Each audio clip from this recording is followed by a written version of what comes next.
see some, so if, yeah, if, as Katie mentioned, if you can show us your face, that'd be great. I know that it's not always doable where some of you guys are zooming from school and so on, but it's good to see you all. It's been a while.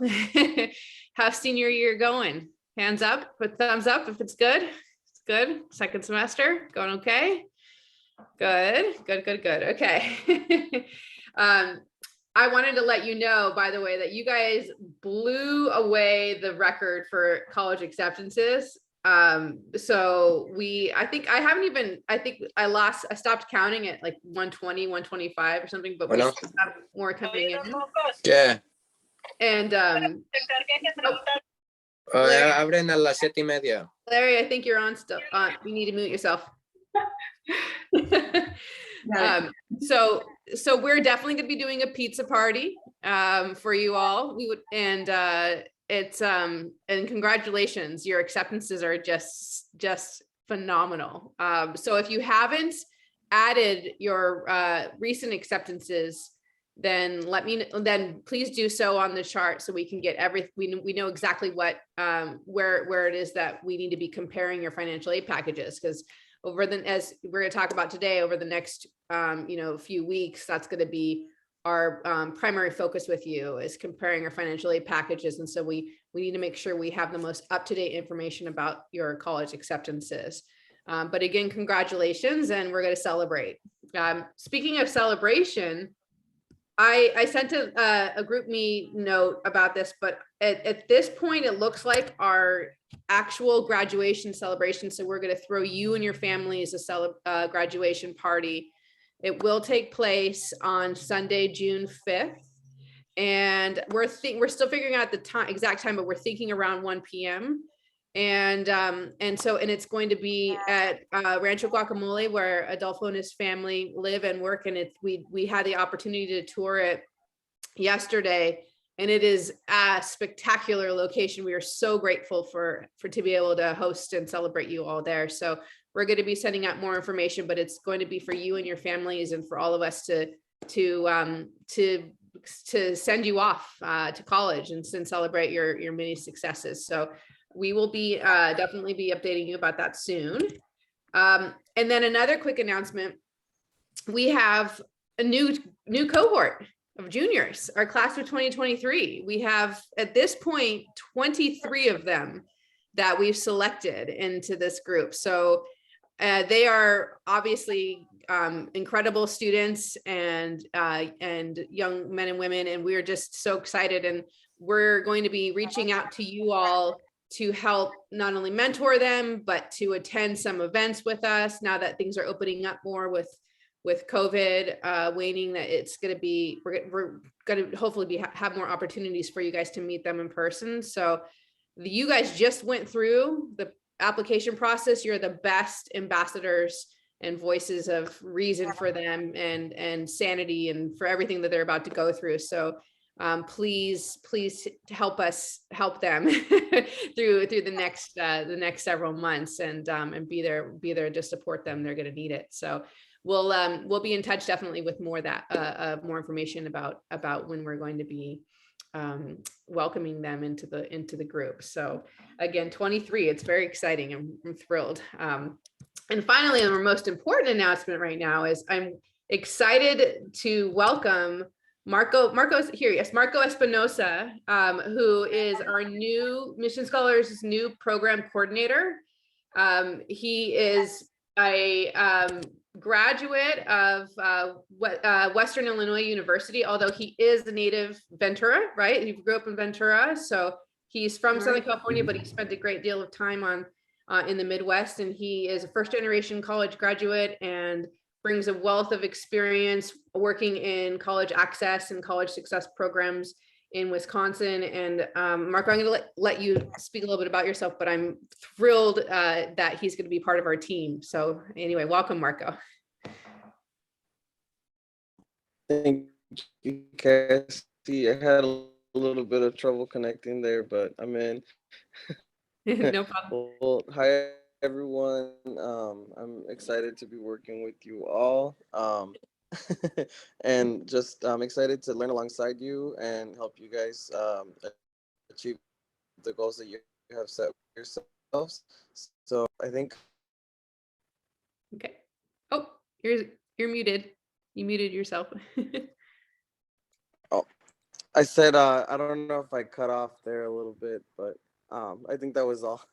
Okay. Thank you. Thanks, Marco. So Marco's going to attend a lot of our individual one-on-one financial aid meetings, so you can meet with him with us one-on-one over the next few weeks as well. So you'll get to know him soon. Okay. I'm going to hand it over to Katie for another important announcement. Yes, thank you. Okay, so as you know, two pieces of the Mission Scholars Program: the Getting Inside College Access, which you've all done beautifully, and now our focus transitions to college success. So how you can succeed as college students and how we can support you. So we're really excited. This year, Mission Scholars partnered with a foundation in Carpinteria to offer 2 outstanding students from Carpinteria High School a college scholarship. And then as part of that, they get to be involved in the Mission Scholars College Success Program alongside all of you. So they are 2 new Mission Scholars in the graduating class of 2022 who are here with us today. And you all will get to know them through our LIT program, or Leaders in Transition, where we help you once you're in college, develop career skills and find internships. And then as well as the college coaching program where you receive mentorship. So this workshop kind of starts the focus of college success in terms of financial aid and financial literacy. So we thought we would invite them here today.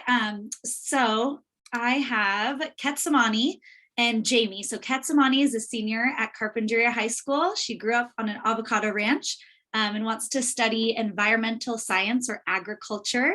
And then we have Jamie, also a senior at Carpinteria High School. She's passionate about engineering. She likes to box in her free time, and she wants to become a civil engineer. So Ketsamani and Jamie, if you want to just say hi and maybe say some of the schools that you're considering. Ketsamani, we'll start with you. Hi, I'm Ketsamani. Some of the schools I'm considering at the moment, my top 2 are CSU Long Beach and CSU Fresno. Fresno mainly because of agriculture, and then Long Beach because their environmental science program seems pretty interesting too. Great, thanks Ketsamani, and welcome to Mission Scholars. And then Jamie. Hi, I'm Jamie, and some of the schools I'm currently considering are Cal Poly Pomona, UC San Diego, and UC Santa Barbara. They're all like schools that I've looked into in the past, and I'm just really hoping I get to go to one of the 3. That's great. Thank you both. Well, we're so excited. This is our first time working with students from Carpinteria, and we hope it continues. So welcome to the Mission Scholars College Success Program. We're all here to be a resource to you, and also the other students. You can learn a lot from each other, as we always do in these workshops. So thanks for being here. And that's all I have. So Cassie or Estefania? Yeah, so I'll introduce Estefania, although she needs no introduction at this point. But we're so grateful, Estefania, to have you here to help us. You are a genius when it comes to financial aid, and you have been instrumental in helping us build our program, a financial literacy program. And the reason why we're able to give you all such detailed breakdowns of your financial aid packages, which we're about to do over the next few weeks, is because Estefania has helped us build these incredible spreadsheets, and also used her own experience navigating the financial aid process and budgeting process through her time at UC Berkeley, and is helping and has used that to help us strengthen our own program. So one of the things that we thought would be important was just to give you an overview of what to expect when you're looking at your packages. And Estefania is the perfect person to do that, and she was kind enough to offer her time. So thank you, Estefania. I should also mention that she's Isabella's older sister too. So, so we have 2 Contreras on call today, which is great. So thanks for coming in, Estefania. Thank you for your time. Yeah, so I think we can start. I might have met some of you, but I would love to do intros and really quick, just your name, your high school, and then your top financial aid question. It could be a question that you're thinking, maybe your parents are thinking. I know my parents saw like cost of attendance, but that might not be your real cost. So if we can all go around and just do those 3 things, it's in the chat if you need a reference. And I know it gets weird with who goes first, so I'll just call your name how I see them on my screen. And then we can go from there. So Alondra Hernandez, I think you're first on my screen. Hi, I'm Alondra. I go to San Marcos, and my top financial question is, how do we calculate our net cost? All right, and then Perla. Hi, my name is Perla. I go to Santa Barbara High School. And one question I have is like, what type of loans are available to us? Okay, Isabella. I'm Isabella. I go to San Marcos High, and I think my top question is, like, what are subsidized loans? Jennifer Bautista. Hi, I'm Jenny, and I go to Santa Barbara High, and my top question would also be the difference between unsubsidized and subsidized loans. Yeah, we'll go through that. Get some money. Hi, I'm Tetsamani. I go to Carpinteria High School. And my top question is, do Cal Grants apply to all colleges or do some exclude them? What was it? Pell colleges? No, like Cal Grants, like does that Oh. apply to all colleges or Okay. just public? Yep. Jamie Nunez. Hi, I'm Jamie, and I'm from Carpenter High School.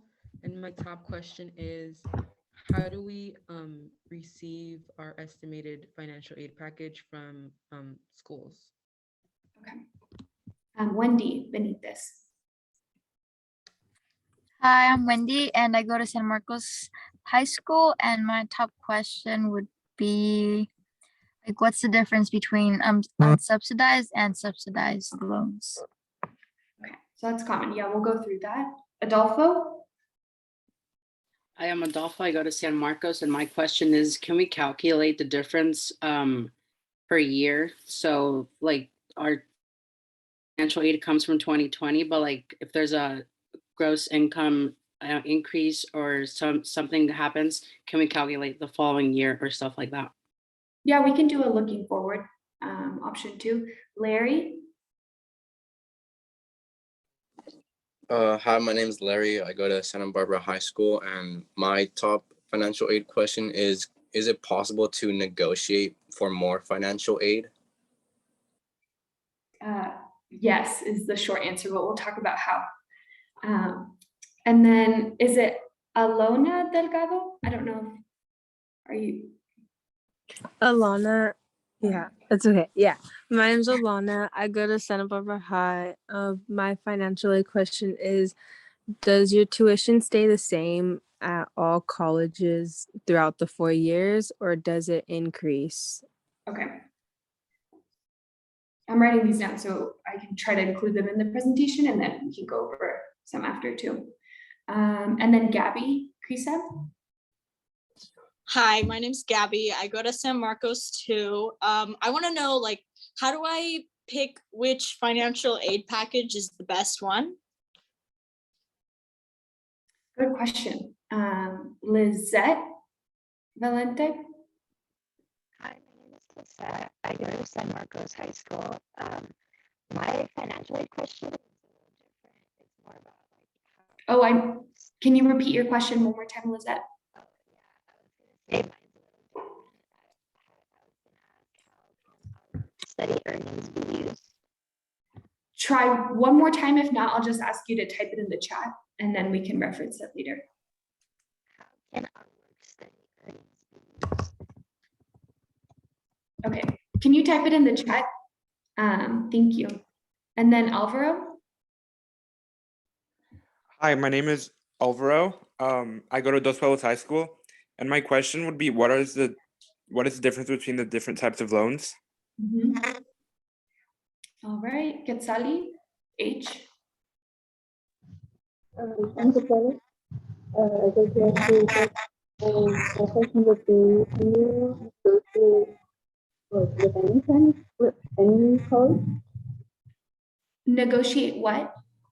The tuition price or cost? I might ask you to type it in the chat. I couldn't hear you quite well. Thanks.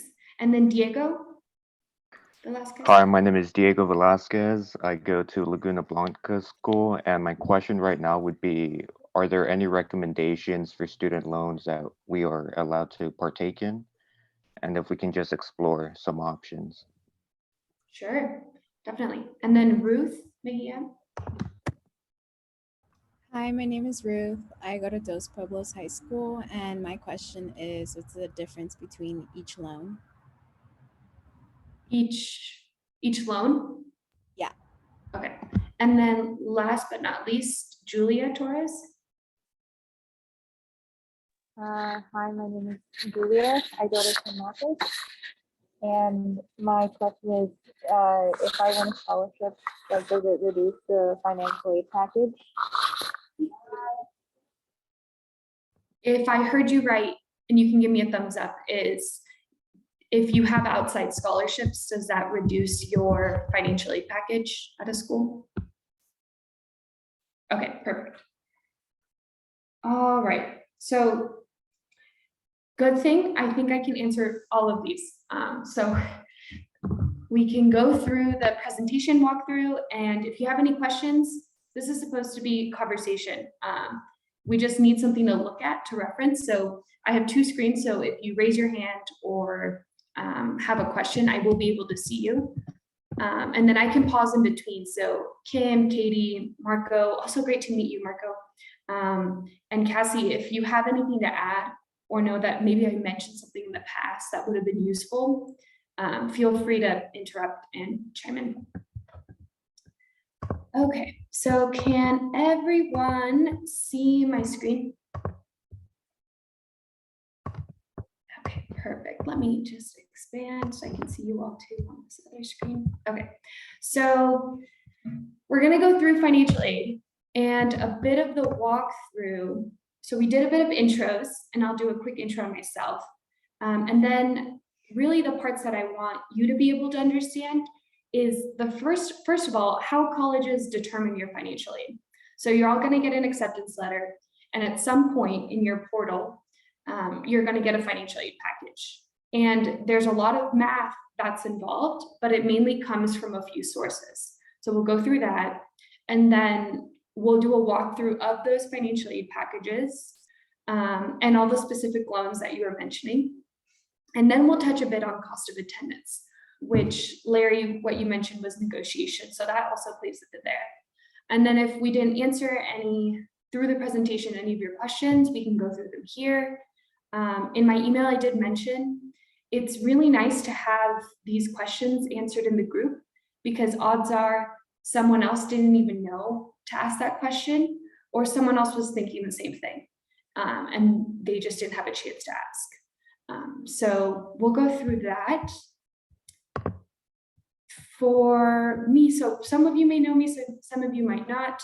My name's Estefania. Back when I was 16, I met Cassie and Kim, and then Katie down the road, but they helped me get to college too.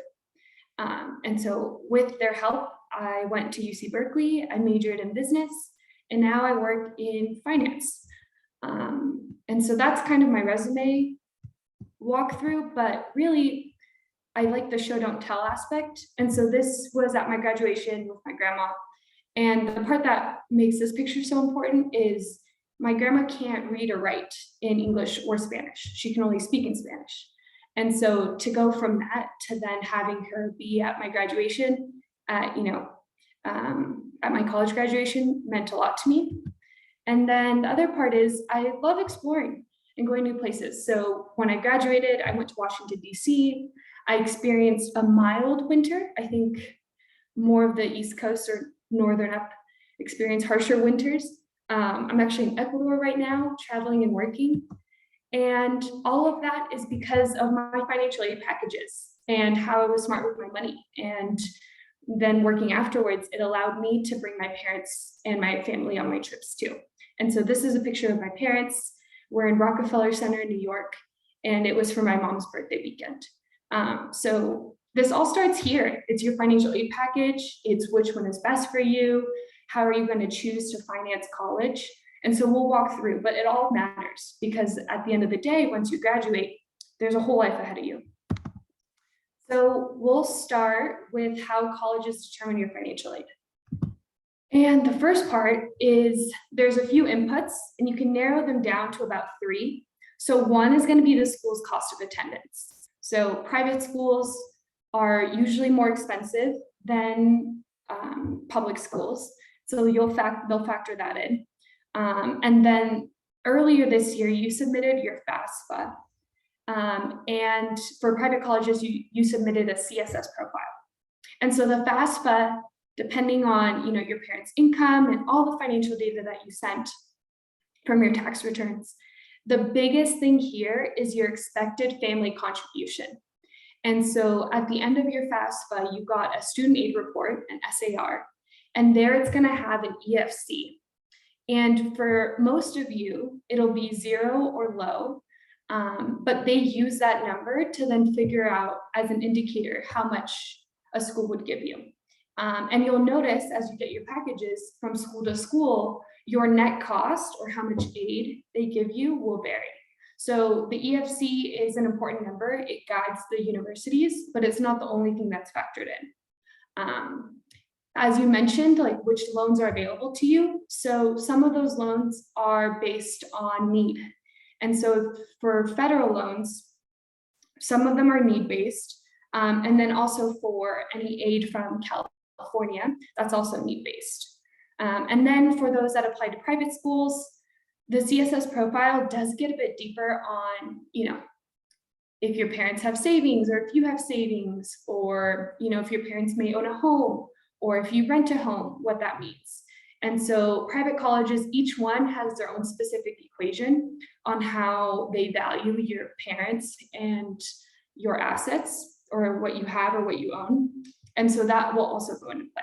So with these 3 things, you'll see on the right-hand side, these are common on your financial aid package. So if you qualify, aka you're need-based for federal aid, you'll see a federal Pell Grant or a federal supplemental educational opportunity grant. So that one is about $500. I don't see it as often, it depends. And then the direct subsidized loan is need-based. Federal work study is also need-based. What's not need-based is an unsubsidized loan. So let's say you're in a situation where you need a bit more, like let's say you need to take out a loan, and an unsubsidized loan is not on your financial aid package, there could be the possibility to add it on. If that's, we'll go more into loans, but it's not need-based, so you can actually negotiate maybe a little bit there. And then for California, the state aid, so you mentioned, I think it was, who mentioned it? Someone was asking if Cal grants applied to everywhere. And to my knowledge, maybe someone can fact check me, but the California state aid is majority just for California schools. So UC and state schools, you'll definitely see this on here. And then you should be able to see it on private California schools, but we'll have to double check. And that Cal grant is eligible whether you are documented or not. So know that you should have access to that if you're need-based and undocumented. And then you'll see these weird words like institutional aid on some of your financial aid packages. And that basically means university, like it's an educational institution. And so they use this fancy word institution, but it really just means your college is helping support your college financial aid. So you'll see there might be some need-based aid, though this is where you'll see all the merit-based scholarships. And sometimes schools help and also provide loan options for you. Any questions here? Okay. So then we get into understanding your financial aid packages. So how many of you, I want to see, how many of you have already received a financial aid package from at least one of your schools? Okay, and how many of you have probably a question on one of those packages or line items?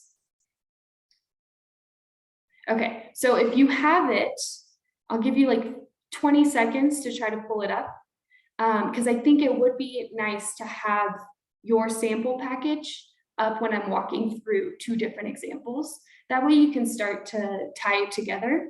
And then if you have questions, this is also nice because I know you're submitting your financial aid packages through the Google survey to Mission Scholars. And so the better you understand how to read it, the easier that form will be too.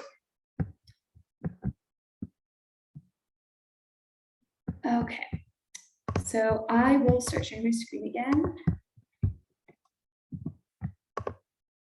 Okay, so here's a sample. I know someone was considering Cal State Pomona. So I don't know if your package will look like, or the printout will look like this, but here's a sample. And there's a lot going on here.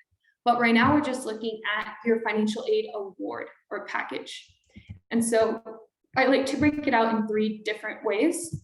One is the money you don't need to pay back, which is mainly grants and scholarships. And this is the best type of money to have on your financial aid package because it's free. As long as you attend school and you're there more than part-time, this money should be there for you. And when you look at recurring costs or next year, it's always nice to double check if your merit scholarships or your grants will be year to year.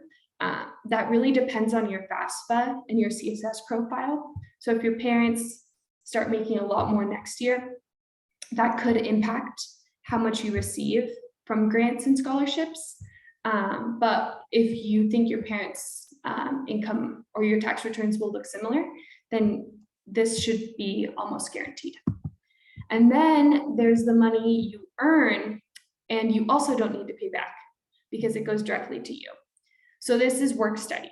And so here you have on the second side over here, work study is need-based. So it's federal work study. And these are jobs you can get on campus. So when you first go on campus, there will be a work study portal.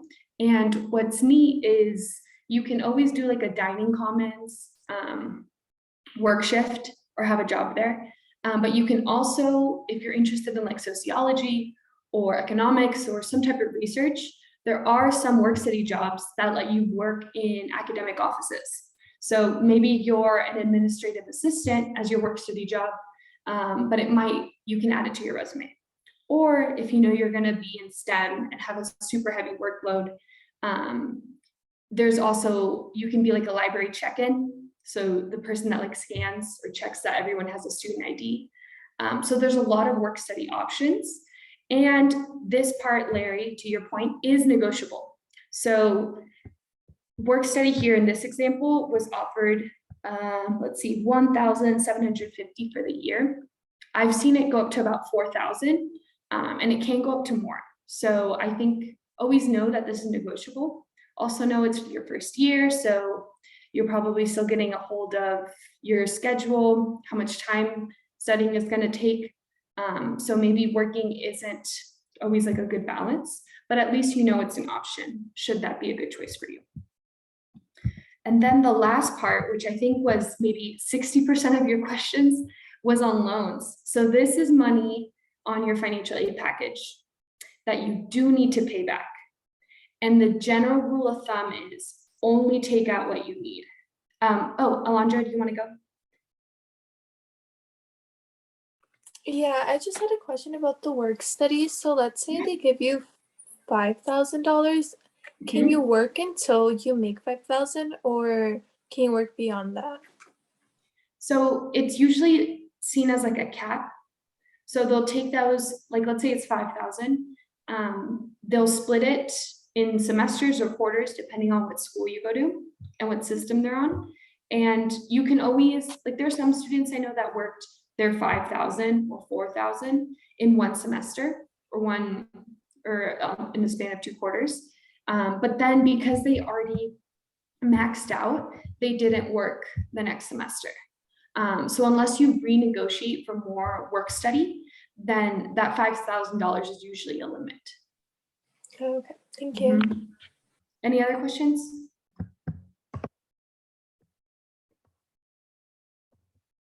Okay, so yeah, then this last part is loans. So the general rule of thumb here is only take out what you need, and we'll walk through an example on why that is. And usually, like the way I think of it is you choose loans in order of like federal loans that are subsidized, and we'll go through what subsidized means. And then you'll go to unsubsidized loans and then private loans. Those should be your last option. And so really it's which one's the cheapest, the most affordable, which means the lowest interest rate. And that usually aligns with the ranking that I listed up there. Federal loans are nice because they're usually a bit more flexible on repayment, should that be the case. There's also loan forgiveness depending on what field you go into. And so those are always the best option, hence the ones most offered on financial aid packages. Any questions here? Yeah, do loans have to be repaid after or you're done with college or during? Good question. Okay, so we'll go into that in 2 slides. Here's one more example of a financial aid walkthrough. So this is for UC Berkeley. So I know some of you are recent admits, and I might be biased, but I like how they break it out because it's easy. It just goes into the 1, 2, 3 where I bucket things. But the first top part is all the gift aid, right? So that's money you don't have to give back. And you can see there's scholarships. So this is money that Berkeley is giving the student. And so you can always confirm that that money will be there for the next 3 years. Since it's a scholarship, it's merit-based. And so that should stay consistent. And then Cal Grant, right? So I think we saw it over here too. The state grant, this 5,000 here. And then you'll see Cal Grant, the total of 13,000 here. And then you'll see the Pell Grant, right? So a total of 6,000 here. And in our last example, federal Pell Grant was also around 6,000. The student's also eligible for work study, and they also have a federal subsidized loan available to them, and a Berkeley loan. So this is what the university or institutional loan is. So let's see if there's any other things here. Yeah, so then you'll see this student also had an unsubsidized loan for 2,000. And so that is not need-based, but it was offered. I'm not entirely sure if there's like a max on how many loans the federal government gives, but if this isn't on your package, it could be. So those are 2 examples. Any questions here? I hope you have a financial aid package of your own. If it's not now, we can do one-on-ones at the end or at your conversations with Cassie, Marco, and Katie. Okay, so we'll go into loans. So here's where I might need your help. So can anyone guess, or does anyone know what a subsidized loan is? Is that the one where you don't pay interest on it until like 6 months after you graduate? Yeah, so the way I think about a subsidized loan is kind of how we have like free or reduced lunch at school. So, you know, depending, I mean, that's a broad example, but effectively the federal government or the university that's giving you that subsidized loan is paying for your loan interest. So you borrowed a loan your freshman year in college, and when you borrow something, it has a cost. And so what the federal government is doing is paying that cost for you while you're in college. And then afterwards, once you graduate, they give you a 6-month grace period to find a job. Or if you're going back to school, you don't need to begin paying these quite yet. but they give you 6 months to begin paying them. So if that's a subsidized loan, then what's an unsubsidized loan? Anyone? You still have to pay it during school? Yeah, so if you borrow, like let's just use any example. Like if Alondra borrows $100 from Lizette, and Lizette says, okay, you can borrow $100 and it's $1 a year that I'm going to charge you until you pay it back. And so if for your freshman year, like Alondra, if you borrow $100 from Lizette, at the end of the year, you're going to owe her $1 whole. So your loan cost is 101 for that first year, versus if it was subsidized, someone else would be paying that dollar for you, maybe your parents or someone else. And so that's the difference. Both of these loans, you still have to start paying after 6 months of graduating, unless you maybe start a master's program right after. And then private loans are from banks. So like a Chase, a Wells Fargo, there could be other lenders out there like a credit union, or there's also other companies that just dedicate to educational loans. And these are not subsidized, super high interest rates, and I would not recommend them. And so I'm going to show you a walkthrough of what it means when you take out, let's say, $1,000 for freshman year expenses. So like, let's say you have a subsidized loan. So here we're going to break it out. There's a loan type, which are the 1, 2, 3 loan types here. And then your interest rate is how much it costs you to borrow that money. And when I was in ACT tutoring with Kim, she told me the only thing that matters in real life is percentages. She's not wrong, because interest rates is a percentage of how much you borrow. And that cost will follow you, whether you have a credit card, whether it's a student loan, whether if you buy a home and you need to borrow money, percentages are going to be what you need to know. And so in our example, if you borrow it your freshman year, you're going to take it out and you don't pay it back, you're going to have that loan your freshman year, your sophomore year, junior year, and senior year. So at the end of that, you'll have a total loan amount just for that 1 year, and maybe potential interest. And so then we'll show, okay, well, here's actually the total cost of you taking out a loan your freshman year. And you have to pay it back. And so the federal government usually gives you about 2 options. It's two common terms is a 10-year. So if you borrow $1,000, they give you 10 years to pay it off. And if some students get in a position where they have to take out a lot of loans, sometimes they extend that out to 30 years. Can you imagine being 20 or like 21, graduating and having so much debt that it takes you 30 years to pay off school? That's effectively what a mortgage is.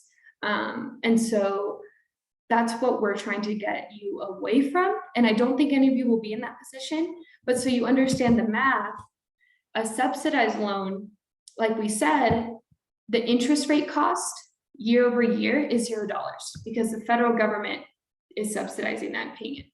So your loan total is still $1,000.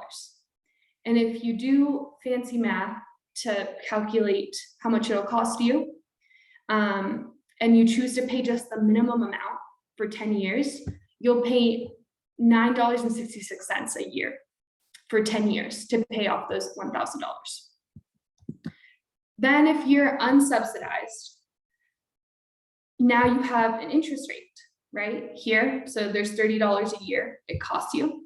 And so if you are in the position to take out an unsubsidized loan, I would recommend you paying it, those $30 every year, whether it's every month, if that helps you to remind yourself and make it a smaller amount.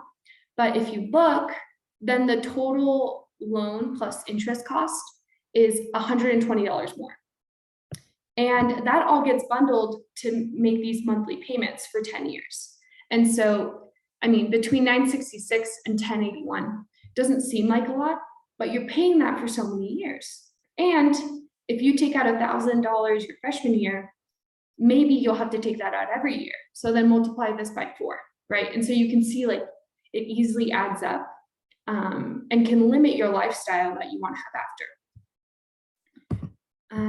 Okay, and then private loans. This is why I say don't take these out, not recommended. My friend's loan rate right now, she had to take out a private loan, is 12%. So federal is around, I think it's either 375 or 275, depends on the loan amount or the loan type, 12%. So she's paying 120 every year. So for an unsubsidized federal, it was 120 total for the 4 years. She's paying that every year. And so then the total amount is $1,480, which means that her monthly payment is effectively double the cost of the cheapest federal loan. Does all the math make sense to you? Maybe not. What matters is if you have to take out a loan, choose the subsidized loan option, whether it's through your school or through the federal government. And if you are in a really tight squeeze, consider an unsubsidized loan, but know that those should be paid back as fast as you can because it is costing you while you're in college. Any questions here? That all made sense? Wow, okay. That's great. Okay, so now we'll get into cost of attendance. So what colleges do is, they have a sticker, a price tag for their schools, and then they'll take your financial aid award. So there's like the price tag for the school, and then there's basically how you're going to afford it. And so we just went through the how you're going to afford it, which is the financial aid award. And then on this side is what you're paying for. So this is the cost of attendance. And this is also opportunities where you can negotiate. So on the financial aid award side, you can increase your work study. You can ask for, if you have a merit scholarship, ask for that to be increased. There's options on that side. Then there's also options on your cost of attendance to reduce your costs. So the first example is for housing. Here it says it's $10,000 a year. And so that usually they like drop you into a base cost. And so, or a base option. And usually that's a double. I think they'll probably give you details in your portal on what your housing option is. But I know like last year or the year before, someone at University of Redlands moved from I think it was a double to a triple or a triple to a quad. And that let her save $2,000. And that doesn't seem like a lot, but when you see that you might have to take out a loan and pay that off after you graduate, it makes it worth it. So that's one way, is you can look at the housing options, see which one they've given you and which ones are the options, and see if that makes sense to reduce your costs. Then the second option is now in housing or in dining. And this is similar, right? They put you in like their average or base meal plan. And so I know we had one student last year that just knew she ate breakfast and dinner and didn't eat lunch usually. And so for her, she was like, well, I can reduce my lunch plan or my meal plan. I think that's harder to do your freshman year because you're getting to know so many parts of you, whether it's like eating habits, spending habits. And so it's maybe harder to reduce that right away because then you might realize you're eating more or studying late and needing a later snack. And so just keep that in mind. That is a way to reduce. Maybe halfway through your college time, you're like, you know what, my second half of the year meal plan can be lower, or it might need to be higher. You never know. Then this is where I definitely took advantage, books and supplies. So they budget $1,200 for the whole year for books and supplies. And my goal was always to like beat their budget that they gave me. So if they told me I had, like that was my average, I would find used books. I would share books with my roommates if we both were taking the same chemistry class. Or if one friend bought like our accounting PDF book, she would forward it over. So that was ways to save money. And so the less you spend there, then the more that's in your pocket, or the less loans, or the less work study you have to do. Then for 4, so this is personal and miscellaneous. So they are cognizant, right? Like you're gonna be probably moving to a new city. You might not be close to home. You'll have some personal expenses. So this could be clothes, toiletries, your phone bill. If you eat out, right? Like you're not only gonna eat at the dining commons. At some point, like the chicken fingers, you're gonna get tired of them. So you'll probably go to, one of the restaurants around campus. So this is, I think, where you'll get to know your spending habits. I found I didn't plan for emergencies. I remember I was really sick and I went to CVS and I didn't realize how much cough syrup was. And I didn't have that much in my bank account. I think I had like 20 bucks and it just all went away like that one day because I got sick. So just make sure you plan for those expenses, or at least like get to know like how you will manage your money. And then the last part on cost of attendance is transportation. So those considering East Coast schools, this budget of like $500, or if you'll have to see which school you're considering, but $500 for an East Coast school is probably like one flight back home. And so you're probably choosing between Thanksgiving, Christmas, and spring break.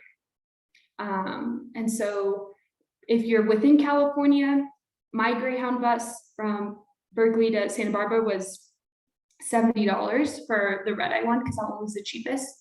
But then you're also taking into account how you're getting around campus. And if you choose to have a job that's not on campus, if you have to Uber to that job, that's an everyday cost, right? So that's 2 rides a day that you work. And so if you're working for a few hours, 1 or 2 of those hours is going to go just to paying your ride. And so decisions like that, you'll have to take into account. But I would say this: books and supplies, 3, 4, and 5 are really in your control.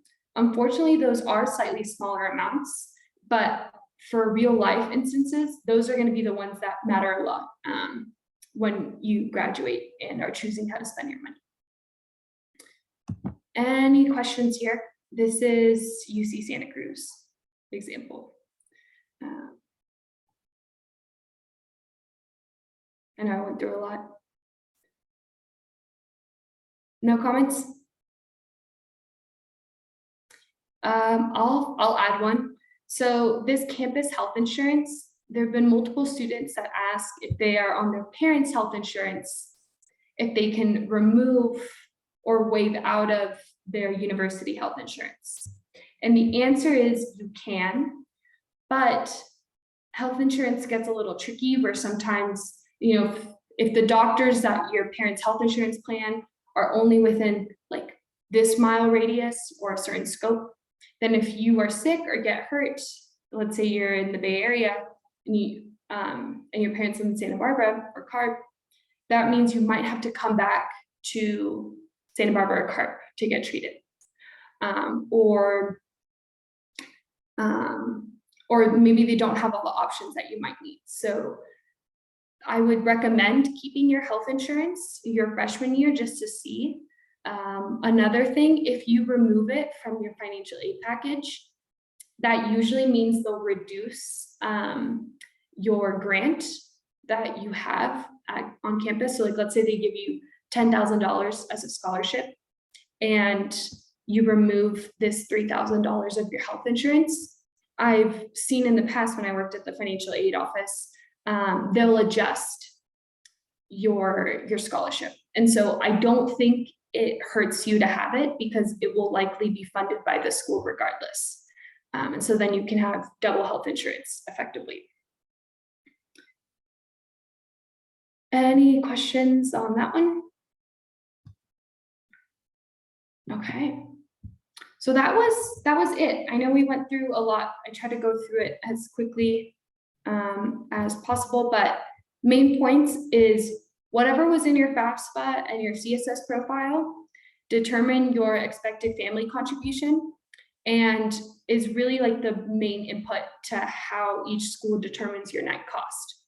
So when you think about what financial aid package is best for you, it depends on what your net cost is.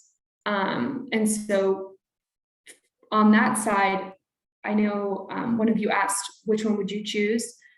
It depends on your situation, but usually the lower the net cost, the better, just because it allows you so much more financial freedom once you graduate.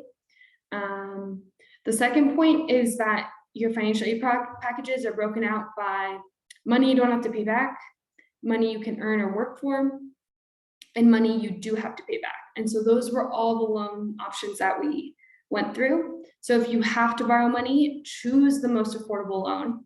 And there's some ways to reduce your cost of attendance.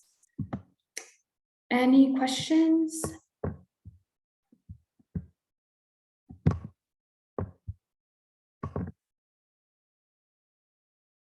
I'm going to go through the list of questions too, just to see if I missed anything. Estefania, can you clarify the spreadsheet that you've created and like how it's going to help them determine the net cost? Because I think that was one of the questions, was how do we determine the net cost of attendance, and so how are we going to help you all do that? Yeah, so, and I'll need to see if I have it on hand, but basically what we'll do is, so this is why it's important to submit all your financial aid information through that survey, because on the back end, what we'll help do is compile all the data from your packages, and you'll be able to compare side by side each school and how much it costs you. And you can see it, how much it costs you without work study and loans, and then you'll be able to see how much the school costs with those included. And then I see here, someone's asking about outside scholarships. And so then there'll be an option where you can add in your outside scholarships below. And then kind of do a walkthrough of, okay, if I take out this part, or if I add this part, this is how much my cost of attendance or my net cost will actually be. And so that's the walkthrough. And then you can compare up to 5 schools, I think, on the tool. So hopefully you don't have to go through that much, process of elimination by the time you're going through these packages. But that's ultimately the options on walkthrough. And then if you have, if you are considering loans, we'll have a place in the tool where you can plug in your loan amount. And it's likely that that loan amount, if you need it your freshman year, your financial aid situation probably won't change. And so you can assume that that loan amount, you'll also take out your sophomore year, your junior year, and your senior year. And so then you can see really the impact, right? Like, okay, if I choose to go to the school and I have to take out this loan, it's likely I'll have to take it out for the 4 years unless I work over the summer or something. So in my worst case scenario, if I have to take all this out, all these loans out, how much will it cost? And then what will my monthly loan payment be? So then you can really get to see what, the financial implications are after you graduate for college. Oh, there's questions. Okay, so for outside scholarships, how is that applied to your cost of attendance? So your net cost at a school is like the sticker tag, like the price sticker tag, minus grants and scholarships. So basically the money that you don't have to pay back. And so like, let's say your net cost at a school, let's see, I can go back to, let's see if this works. Sure. Okay. So if I go back to this, let's see, if I go here, for example, do you see how this net price is 15,000 here? So this is before your loan options and your work study options. So rule of thumb, generally speaking, if your scholarships are less than that net price, it will not impact this top part of scholarships and grants. So for this student, if they bring in like $15,000 of scholarships, the school should not be able to reduce their scholarships and grants. Usually it'll be the scholarships that are, this institutional grant is what the university gave, this $6,000. So like, let's say they went $100 over this amount. Sometimes schools will reduce their amount $100. Or in this case, it looks like the net cost is 4,000 plus, let's say it's 9,000. So if this student earns or receives more than $9,000 of scholarships, they might reduce maybe this UG scholarship by a bit. And I think it's kind of mean that they do that. For many reasons, one being that scholarships really matter to students like us and being able to afford. But there are ways, like let's say you earn more or you receive more scholarships. The Santa Barbara Scholarship Foundation, you do have to report to the school. But smaller ones, like maybe Kiwanis or I forget which other ones, sometimes they are checks directly to you. And so like HSF, the Spanish Scholarship Fund, from what I remember, was a check directly to me. And so if you are over the amount, let's say, since those are checks directly to you, there's less of a way to account for it in your financial aid package. And so there are ways where you can have more scholarships than what is shown in your financial aid package when it comes to outside scholarships. Let's see. Okay, I think that answered two of those questions. Stephanie, and one of the things that I wanted to point out quickly was sometimes the financial aid packages are kind of designed in a way to include the loans and the net cost. So they'll say like, oh, your net cost of attendance is like, you know, whatever, 5,000. But then if you don't look closely enough, you'll see they're including the amount that you'd have to borrow in that.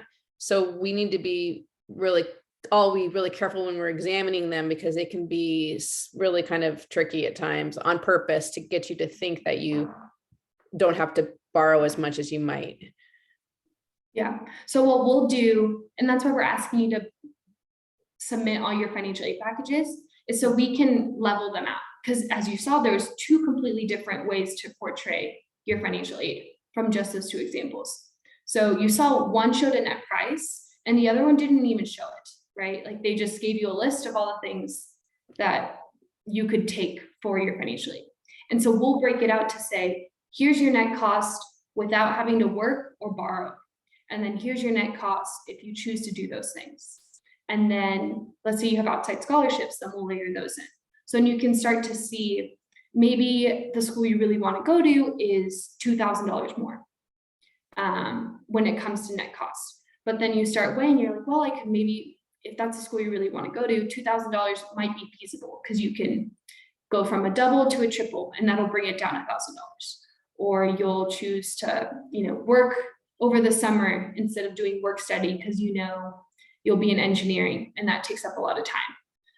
And so there's ways to go about it, but we'll make sure that you can see them all equally. That way the packages don't confuse you.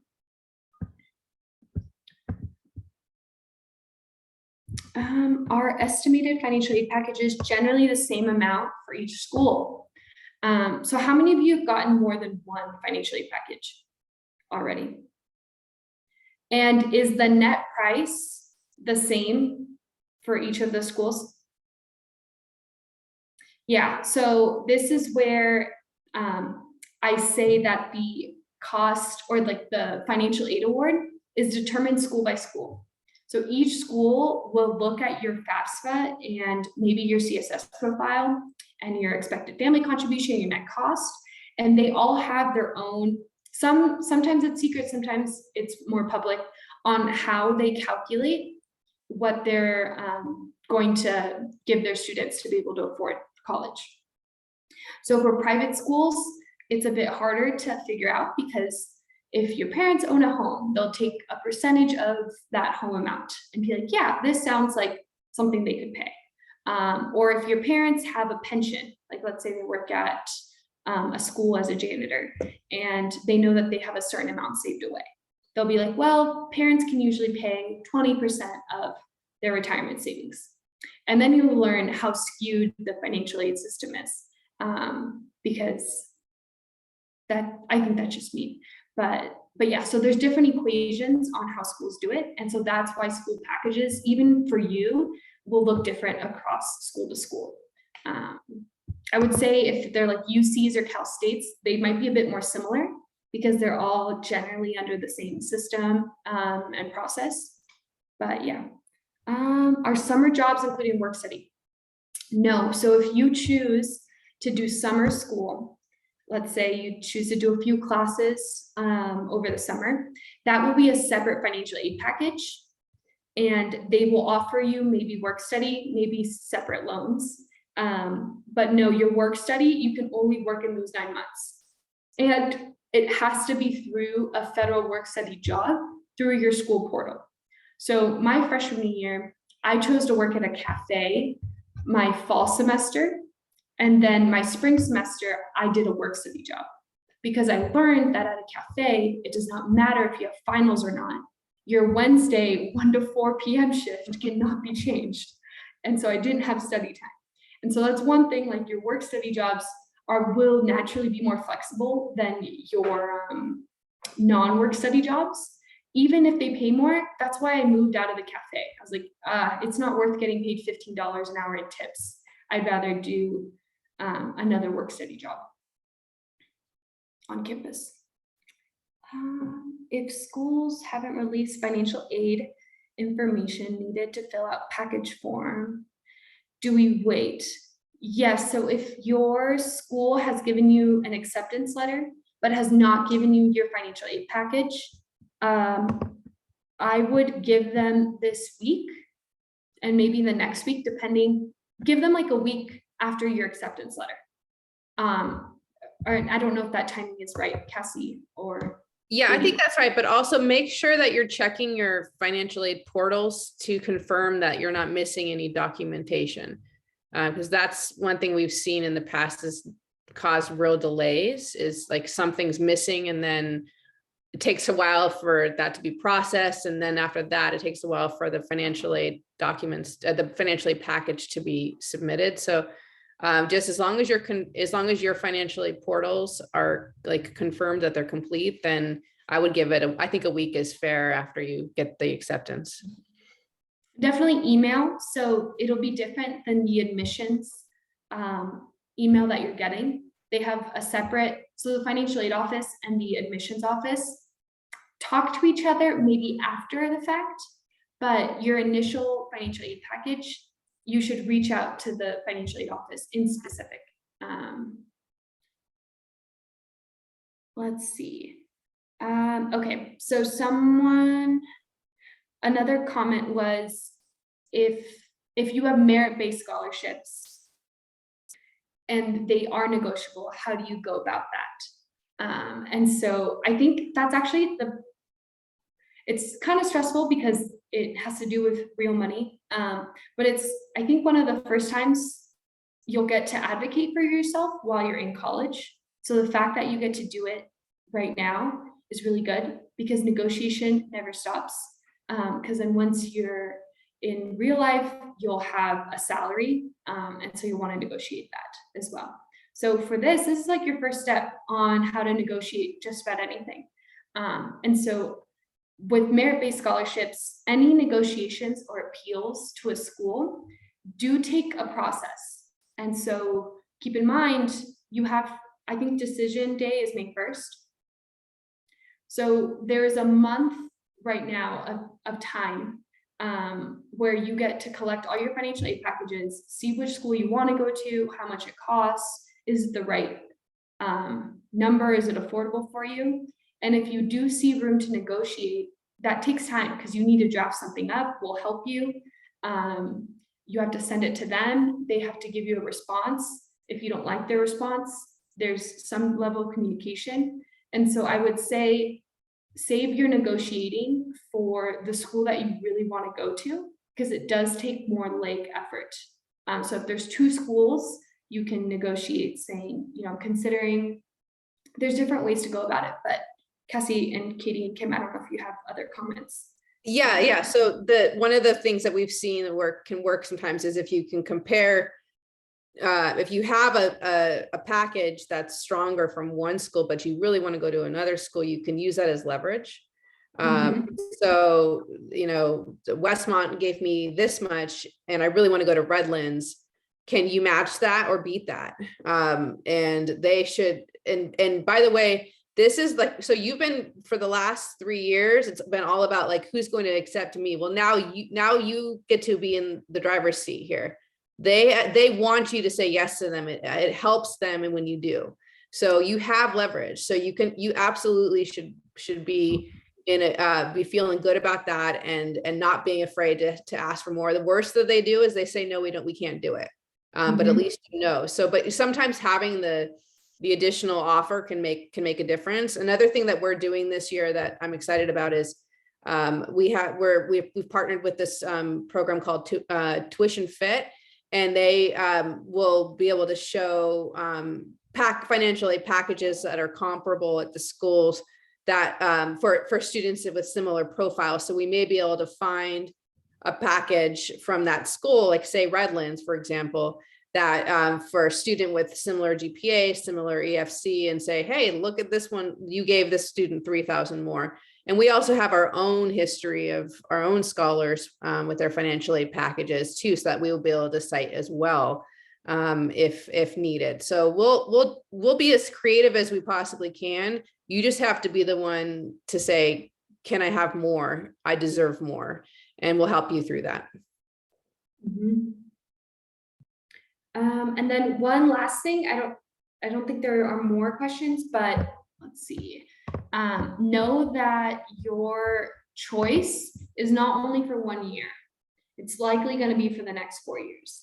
But the great thing is, I would say, is your freshman year will be the most expensive because you're tied to the university's housing. And so they can charge whatever they want effectively for that.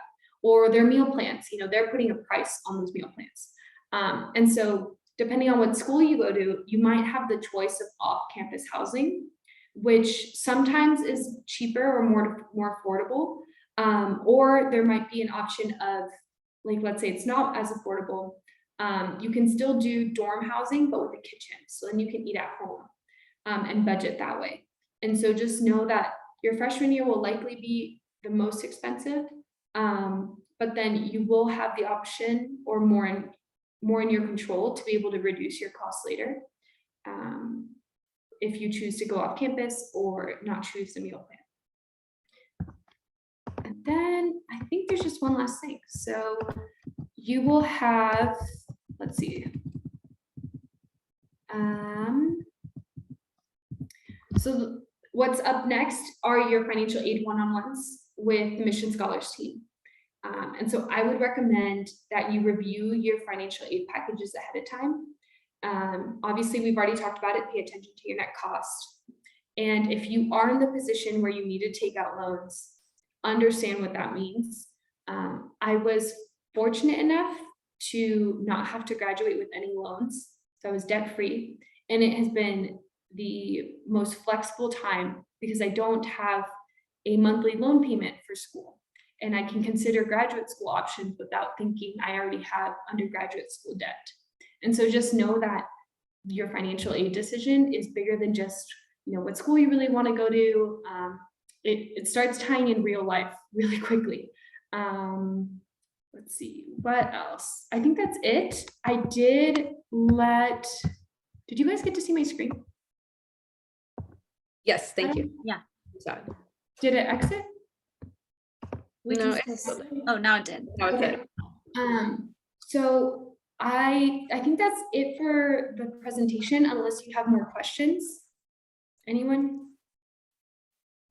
No? Okay. If you have specific questions that you feel more comfortable asking one-on-one, I am available for the next 30 minutes, and I can go longer to go through any questions you might have or things you don't understand or potential parent questions that you might have, so Katie can maybe like put us in a breakout room and then folks can wait in this area, but maybe private message Katie if you want to do a one-on-one right now.